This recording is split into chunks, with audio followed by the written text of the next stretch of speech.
दोस्तों, अंदाज शायराना। आज की शुरुआत दोस्तों एक सुझाव के साथ। ऐसी कुछ पंक्तियां हैं जो कि कुछ सुझाव दे जाती है। अक्सर हम लोग देखते हैं दोस्तों, इंसान को जब पैसा मिलता है तो उसकी जिह्वा पे अच्छे अच्छे स्वाद लेने की एक इच्छा आकांक्षा बढ़ती चली जाती है। और ऐसे आलम में फिर वो इंसान कभी कभी कुछ बुरी आदतों से उसे लगाव हो जाता है और उस चक्रव्यूह में वो बस घूमते रहता है। नतीजा क्या होता है? उसका शरीर आवाज करने लगता है, यानी कि कुछ न कुछ बीमारियों का उसे सामना करना पड़ता है। और फिर जाके उसे पता चलता है कि ये किस वजह से हो रहा है। ऐसे में अगर वो पीछे आना चाहे तो बड़ी अच्छी बात है, और बीमारियों के बावजूद वो अगर ऐसे ही चलता रहा तो जरूर उसका जीवन बहुत जल्द समाप्त हो सकता है।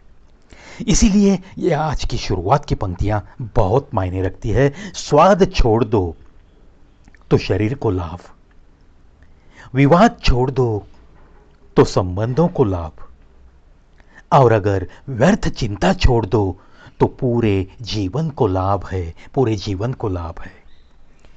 कुछ लोगों को आदत सी होती है, हर किसी से किसी न किसी बात पे कुछ न कुछ विवाद बस चलते रहता है, और संबंध, रिश्ते आहिस्ता आहिस्ता कम होते चले जाते हैं, टूटते चले जाते हैं, और फिर वो इंसान अकेला पड़ जाता है। कुछ लोगों को आदत सी होती है, बस व्यर्थ चिंता करते रहते हैं। कभी पीछे को कुछ हुआ उसके बारे में सोचते हैं, कभी आगे क्या होगा उसकी चिंता में बस अपना जीवन व्यतीत करते हैं। ये सारी बातें गलत है। इसीलिए शायर कहता है कि स्वाद छोड़ दो तो शरीर को लाभ है, विवाद छोड़ दो तो संबंधों को लाभ, और अगर व्यर्थ चिंता छोड़ दो तो पूरे जीवन को लाभ है।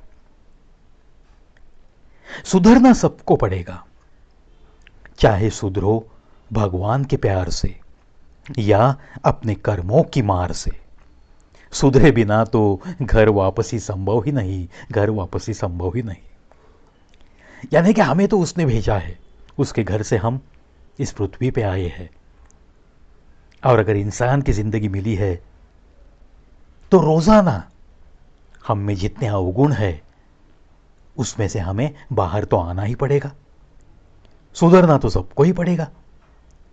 कोई भगवान के प्यार में मशगूल होकर सुधरने की कोशिश करता है तो कोई अपने कर्मों की मार खाकर सुधरने की कोशिश करता है, लेकिन सुधरना तो जरूर पड़ता है। जिंदगी जब अपने प्रभु पर फिदा हो जाती है, हर मुश्किल जीवन से अपने आप विदा हो जाती है, अपने आप विदा हो जाती है।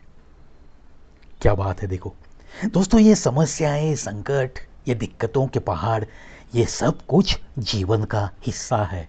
लेकिन इनकी मार अगर कम करनी है तो हमें उस प्रभु का नामस्मरण करना चाहिए, उस प्रभु को याद करना चाहिए जिसने हमें इंसान बना के भेजा है। जब आप उसकी सेवा में, उसके नाम में थोड़ा बहुत तो वक्त देने की शुरुआत करोगे, तब जाके आपकी एक एक मुश्किल अपने से आहिस्ता आहिस्ता विदा होने लगती है। एक जीवन की, इंसानी जीवन की गहरी सच्चाई बताती हुई ये पंक्तियां। इन्हीं बातों के साथ दोस्तों, आज के अंदाज शायराना में बस इतना ही। देखते रहिए, सुनते रहिए कवि Pravish show on YouTube. 3150 videos uploaded by me. दोस्तों, यह आपके प्यार का नतीजा है कि बस मैं चल रहा हूं। सुनो, सुनाओ और अपनी जिंदगी को और थोड़ा बेहतर बनाओ। यह अपने चैनल का स्लोगन है दोस्तों। कोई बात अच्छी लगी कुछ गीत अच्छे लगे, कुछ शायरी अच्छी लगी, कुछ विचार अच्छे लगे तो 4 अपनों के साथ ज़रूर शेयर कीजिएगा। फिर ज़रूर मिलेंगे और एक नया वीडियो लेकर। तब तक आज्ञा चाहता हूँ।